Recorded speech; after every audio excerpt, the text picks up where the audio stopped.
Hello again, ladies and gentlemen. This is Deja Vu, and now we are on to the third set of the Pro League Round 4 Week 3. Hwaesung Oz versus WeMade Fox, and this is going to be Keke Jaedong for Hwaesung Oz that wears Lake Half on their shirts, and they are going to be playing against, or he is going to be playing against WeMade Fox's Keke.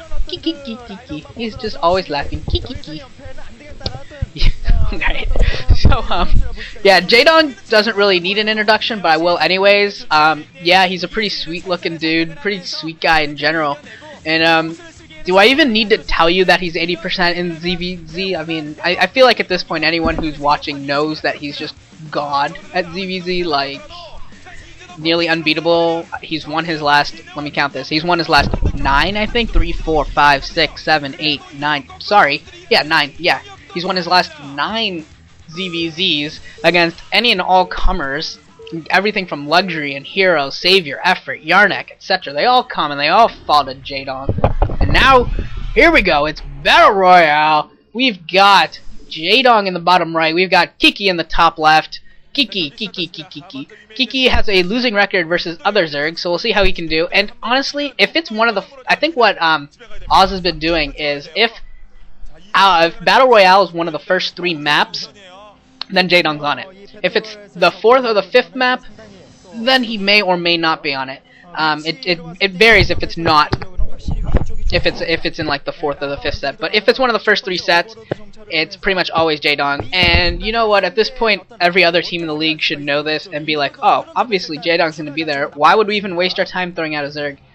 Why, you might ask? Because it's Battle Royale, and no one other than a Zerg has played or has won a game on this match. It's had 14 mirror matchups, 1 ZVP, 5 TVZs, and every single match has ended in a Zerg winning. So, yeah, that is pretty ridiculously biased map. I don't know, you know, usually the map makers do a pretty good job of making balanced maps. I almost wonder if this map was made just for ZVZ, if they were like, you know what? We're not even going to make pretenses. We know that this is going to be a Zerg favorite map, but yeah, we'll make it anyways. See what happens. And spawning pool went down pretty early there for Keke. Looked like a 9 pool there. Either 9 pool or an over pool with gas. And then Jaedong, I don't see. Yeah, Jaedong went for over gas. Not over pool, over gas, actually. No pool yet. He's going to throw out his gas first, and then there comes the spawning pool. And yeah, and of course, I mean, it's a ZVZ, so you just send your overlord over and you get a full scout on the other person. And we're going to know that nobody got a build order win. Yay, no build order wins. I hate build order wins. And in ZVZ, they have a tendency to happen. Although I have to say that recently, the last few ZVZs I've seen haven't actually been build order wins. I feel like most players have learned that 12 hatch doesn't usually work unless the other person goes 12 hatch. Like Yellow and Luxury. When you're playing against your twin, you're allowed to get away with certain things because you can assume what the other person's gonna do because they're your twin. But when you don't know the other person that closely, yeah, don't go for a 12 hatch in ZVZ. And yeah, it just looks like both players are mining up gas. We're gonna see with the first 100 gas, of course, if someone decides to go for speed or just go straight to lair. And Jaedong's gonna go straight to lair. I assume that those 3 eggs are going to be Zerglings to defend. Keke's Zerglings are already out in the middle. He's not going to bother with the assimilators at all. I wonder if he's going to maybe box himself, maybe box Jaedong into his own base or anything. Nope, he's just going to ignore the assimilators on both sides. Of course, if you destroy one of the assimilators, okay, now Keke's going to throw down and destroy one of the assimilators. Destroy one assimilator, Zerglings and Hydralisk can still get out, but that's it. And if you block both, then nothing can get through. And one assimilator does look like it's going to get down. Jaedong coming in with his Zerglings, trying to get a flank, and I don't think either player has an advantage in the Zergling. Oh my lord! Jaedong losing Zergling micro? Jaedong, what are you doing? Jaedong, be careful. He's only got 1 Zergling left from that initial batch of 6, and Keke has 2 reinforcing Zerglings, so he is definitely in the lead right now. He's got he still has 8 Zerglings, and Jaedong's only got 2 right now. He's got 4 Zerglings, and he's throwing down a sunken colony right now.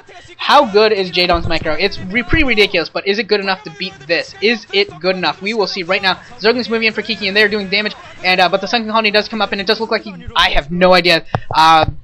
3 Zerglings left for Jaedong, and it looks like 5 or 6 still left for Keke, yeah, it looks like actually that might have even been 7 left for Keke. He did go for that speed initially, so he's gonna get the layer up now. And now Keke's gonna break both of Jaedong's assimilators. I don't know why, though. It doesn't really hurt Jaedong. If anything, it helps him, because then it's harder for Keke's Zerglings to get in. It's my opinion. But, yeah. And now Spider going down for both players. More Zerglings coming in for Keke, and they're going to take out Jaedong's Zerglings. Only 4 Zerglings left for Jaedong, and still, I think, 8 left for Keke with all the reinforcements that have been coming in. That creep colony is, or that sunken colony is keeping Jaedong around right now, but he's definitely losing right now.